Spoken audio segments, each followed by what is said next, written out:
می‌خوایم اینو نصبش کنیم. خیلی چالش داره، خیلی سخته. اولین چیزی که آزاردهنده است اینه که من این کارتلو خالی گذاشتم روی رام. پشت موتور یه وجب خالی میمونه. اصلا خوب نیست. من دنبال اینم تا جایی که میشه موتور بدم عقب، چون کمک میکنه به تقسیم وزن بهتر و هندلینگ بهتر. احتمالاً که نه، حتما باید اینو تا یه جایی ببرم، اصلاحش کنم و خیلی دوست ندارم ولی شاید این رامم یکم ببرم. اینجاشو. ولی خب باید یه ذره باز تقویتش کنم که اینو جبران کنه. میتونستم کارتل افتر مارکت بگیرم ولی قطعا درگیر زمانش میشدم و خب هزینه‌ش هم خیلی بالاست. میشه تا یه جایی اصلاحش کرد. تلاشمو میکنم. بیا اوستا بیا. ایشون محمد آقا دوست قدیمیم. چند سالمو میشناسی؟ خیلی ساله، فکر کنم 13-14 ساله میشناسیم، همو با هم کار کردیم. از این آتش‌خاله اسباب بازی‌ها زیاد ساختیم و یه لطف خیلی بزرگی که در حق من داشت این بود که گذاشت من این ماشین رو اینجا توی سولش جمع کنم و از امکاناتش استفاده کنیم. خودش هم که بماند دیگه، فوت و فنشو چیکار میکنه؟ یه حرکتی میزنه. خب الان باید جرثقیل سقفی رو بیاریم. حالا چرا جرثقیل سقفی؟ چون با اون استنده نمیتونیم الان کاری بکنیم. این کیت تبدیل باید دقیقاً همون جایی که استند سوار شده بس شه و بعد گیربکس رو ببندیم، ببریم داخل تونل گاردون، ببینیم که اول اصلا گیربکس گیر نکنه و ببینیم کارتل تا کجا باید اصلاح بشه.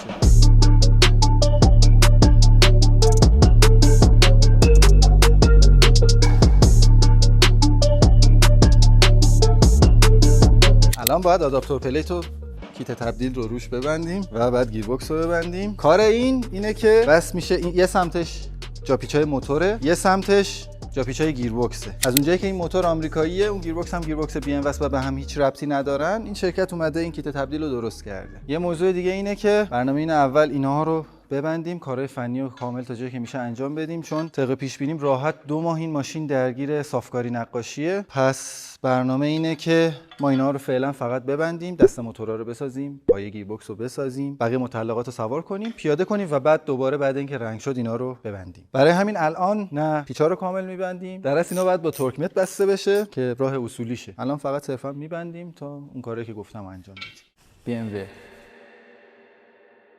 خب شب شد. موضوع اینه که ما اینو هر جور میذاشتیم، از اونجایی که عجول بودیم میدیدیم که نمیخوره، چون راهنماش در واقع روی گیربکس حالت فابریک راهنما بود که اجازه نمیداد این درست بسته شه و فکر میکردیم یه سمت دیگه است، یه جور دیگه باید بسته شه. اما رفتیم از یه دوست خوب پرسیدیم و دیدیم که اصلا این خودش 2 تا از جای پیچا داخلش بوش جا میخوره و همون نقش راهنما رو برامون ایفا میکنه. این بوشه اینجاست که گفتم، بوشه یه مقداریش توی اینجا میخوره، نصفش هم داخل گیربکس نقش راهنما رو داره که این درست سنتر وایسه. راستی یادم رفته بود بگم، محمد آقا کار اصلیش تراشکاری و ماشین سازیه و روی این حساب تجربه خفنی داره و واقعا لطف میکنه که وقتشو برامون میذاره و کارشو تعطیل میکنه و سراغ این آتش‌خاله میاد. خیلی نگران بودم اشتباه سفارش داده باشم، چون یه ماه دیگه حداقل میخواد. سعی کنین پروژه‌ای که روش کار میکنین و لوازمش رو سر کوچه بفروشن. واقعا خسته شدم.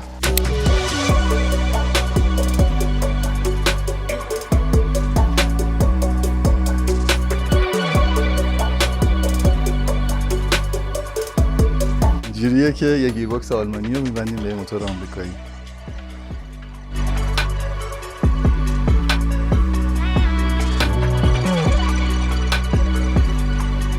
از اینجا ته گیربکس دیده میشه و هنوز خیلی جا داره که بیاد عقب، یعنی نگرانی از این ور نداریم. صرفا اون جلو رو تا جایی که میشه موتور رو باید بیاریم عقب برای همون داستان تقسیم وزن و همون چیزا. حالا بیا این جلو رو نگاه کن. این قسمت کارتل که اومده پایین گیر میکنه به رام، پس این محدودیتمونه. خدا رو شکر گیربکس نمیگیره تو تونل گاردون، این یه خبر خوبه. ولی یه لحظه حالا بیا اینجا ما اینقدر فاصله داریم تا جایی که میشه موتور رو باید بدیم عقب. پس الان باید 1 متر بزنیم ببینیم که چقدر از کارتل رو باید ببریم.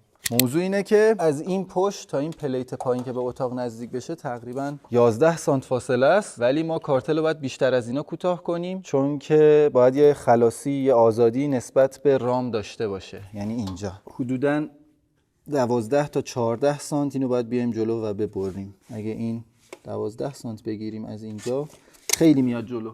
حجم زیادی از روغن رو از دست میدیم و این چیز خوبی نیست. احتمالاً باید این بغلا یه فضا این سمت یه فضا این سمت درست بکنیم تا روغنمون حجم بیشتری داشته باشه. اما به این سادگی نیست، چون زمانی که ماشین برای دریفته یهو به بغل میره یا هر نیرویی به بغل بهش وارد بشه، اون روغن به راحتی حرکت میکنه سمت این چیزایی که ما ساختیم و اینطوری ممکنه هوا بکشه اویل پمپ و یاتاقانه آسیب ببینه. پس احتمالاً توش باید یه سری صفحه‌ها بذاریم که جلوی تلاطم این روغن رو بگیریم. یه کارتل دیگه گرفتیم برای موتور، فکر کنم کوروتیه، مطمئن نیستم. این یکی فرقش با اون اینه که کارتل عقبه، ولی اینم باید بریده بشه. اینجا فیلتر روغنشه، جای فیلتر روغن اون جلوه. این کارتل رو من از دوستم آقای نصیرزاده گرفتم. یه کارتل دیگه هم دوست خوبم آقای الباجی برام فرستاده. منتظر میمونم تا اونم بیاد، در نهایت یه تصمیم کلی بگیرم که کدومو خراب کنم. این کارتل رسید، دست آقای الواجی درد نکنه. این در واقع همون کارتلیه که گفتم کارتل عقبه، اینجا پشت موتوره. فکر میکنم همین کارمون رو راه میندازه. فقط موضوع ارتفاع زیادشه، احتمالاً باید ببریمش ارتفاعشو کم بکنیم. ولی خب این یه مزیتی داره، اینه که تغییرات کمتری داره و هم دستمون رو جلو میندازه، هم کار ترتمیزتر در میاد. فقط احتمالاً باید براش یه پیچ تخلیه دیگه درست بکنیم.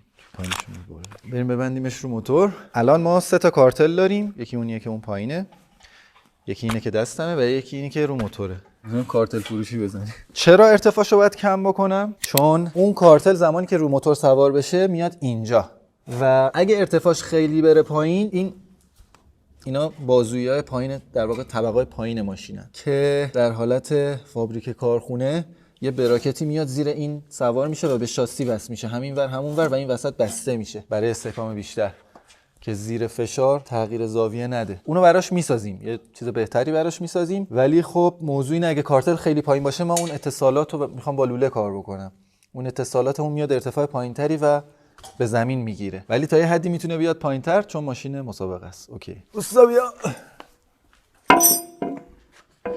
نگران اینم، بیا اینجا رو نگاه کن. نمیدونم والا این جعبه فرمون، نمیدونم، باید بذاریم ببینیم چی میشه دیگه.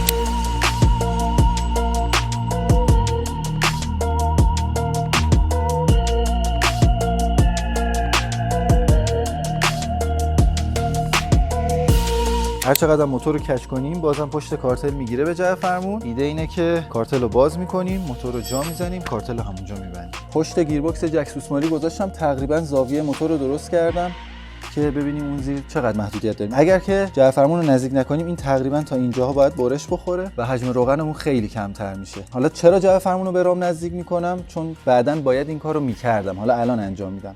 داستان اینه که یه سری کیتا هستش برای این ماشینا، جلوبندیه، بهش اصطلاحاً وایس فاب، حالا یه شرکتیه که تولید میکنه، یکی از شرکتایی که تولید میکنه وایس فابه، و زمانی که اون کیتو میبندیم، چون چرخ زاویه زیادی میگیره، در واقع 3 تا نقطه از اتصال هستش که با خط جعبه فرمون اگه توی یه راستا قرار بگیرن توی زاویه زیاد، چرخ تو اون زاویه قفل میمونه. برای همین جعبه فرمون رو به سمت رام میکشونن که اون اتفاق نیفته. حالا اینو دقیق ترش رو بعداً زمانی که به جلوبندی و تغییر جلوبندی رسیدیم بهتون دقیق تر توضیح میدم ماجرا از چه قراره. ولی اینکه جعبه فرمون رو بیارم جلو چیز بدی نیست، به کارم میاد، میتونم زاویه چرخ بیشتری بگیرم ازش.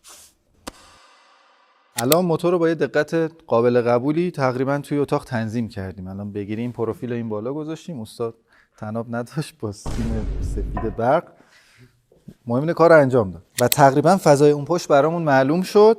اما یه چیزی که مشخصه اینه که اون در واقع لوله و اتصالاتی که قراره به صورت ضربی این زیر این پیچ اتصال به اتاق طبقه پشت رو به صورت ضربی به اون سمت شاسی، زیر شاسی، حالا عکسشو بهتون نشون میدم چه مدلیه، و این هم برعکس اونور که ضربی میشه، اینو که بخوایم بزنیم ماکسیمم یه ارتفاعی میتونه پایین بیاد و از این قطعاً نهایتاً احتمالاً نیم سانتی، 1 سانتی میتونیم بیایم پایین‌تر. اندازه‌ای که ما گرفتیم این تقریبا از این فاصله باید برش بخوره. روی 16 سانت بود، نه؟ رو 16 سانت باید یه فاصله خالی هم داشته باشه بین لوله و کف این کارتل، اون اتصالات لوله که بهتون گفتم دوباره رد بشه. تقریبا میشه اینجا. این خط باید برش بخوره و خوبه، یعنی خیلی روغن کم نمیشه از موتور و به نظر بهترین راه اینه. اما برای اینکه این اتفاق بیفته و نیازی نباشه این جلو رو ببریم، چون به جعبه فرمون گیر میکنه حالت عادی، اون کیتی که بهتون گفتم که الان بازم عکسشو بهتون نشون میدم، بهش اصطلاحاً میگن رک ریلوکیشن کیت. این جعبه فرمون رو جابجا میکنه، میاره جلوتر که برای اینکه ماشین بتونه زاویه بیشتری بگیره. بعدا من قطعاً اون رو میخوام استفاده کنم. پس همین الان این تغییراتو میدم روش. سیستمش هم اینطوریه که اون کیت کلا توش چند تا ورقه به هم جوش خورده و از این خط مستقیم برش میخوره تا اون سمت، یعنی این تیکه پشت اضافه حذف میشه. و اون کیت آماده تو بازار هست، اما خب ما میسازیمش، خیلی ساده است، چیز پیچیده‌ای نیست. اینطوری کمترین تغییر رو کارتل دادیم. روغن احتمالاً کمتر از نیم لیتر کم میشه، باز اون نیم لیتر هم جبران میکنم با یه سیستمی که بعداً بهتون معرفی میکنم که خیلی هم خفنه. دیگه همین. بعد الان موتور رو در بیاریم، جعفرمون رو بندازیم پایین، موتور رو جا بزنیم. آها اینا هم اوستا زحمت کشیدن، نقشه کرد بدون نرم افزار، با دست خیلی میزون. قرار اینا دست موتور بشه. اینا رو حالا بعد میبینین چه شکلیه، ولی فعلا بریم کار دیگه رو بکنیم.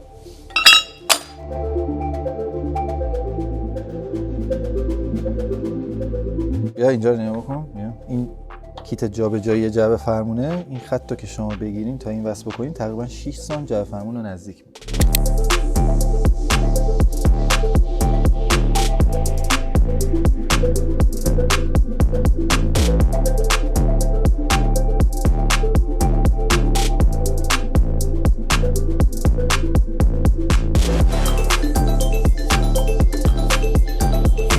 الان چون جعبه فرمون رو باز کردیم انداختیم رو زمین، دیگه میتونیم با رام جا بزنیم موتور رو. الان جا میزنیم، دوباره تنظیمش میکنیم و دست موتورها رو براش میسازیم. بعد اینم دست موتور رو ساختیم، گیربکس رو وصل میکنیم. سر فرصت هم رامو باید در بیاریم و اون تغییرات رو روی رام بدیم.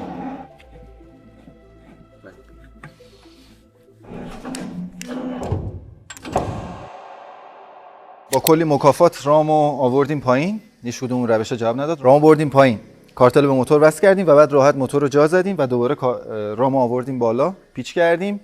الان موتور رو توی وضعیتی که باید باشه تقریبا تراس کردیم، فاصله ها همه چی میزونه تا حدودی، و دست موتوراشو میخوایم شروع کنیم ساختن. چجوری؟ اینجا یه ورق 6 میل پیچ کردیم و این یو شکل که داخلش یه سوراخ کشویی گذاشتیم. اینجا هم خودش فابریک سوراخ کشویی داره، اینا نسبت به هم این شکلی قرار میگیره، بهمون جای تنظیم میده بازم که خوبه. اینجا قرار میگیره، داخلش یه لوله و داخل لوله هم برای کم کردن ارتعاشات موتور با پلیورتان بوش درست میکنیم و بعد اون لوله با یه لوله دیگه به این ورق جوش میشه. الان دیگه اوستا داره کار تراشکاریشو انجام میده، لوله ها رو میزون میکنه. ان شاءالله که امروز بتونیم تموم کنیم. تو این قسمت موتور رو با همه چالشاش خوروندیم، اما هنوز جابجایی جعبه فرمون و پای گیربکس مونده. اگه شما مثل من به این چالش‌ها علاقه دارین حتما سابسکرایب کنید.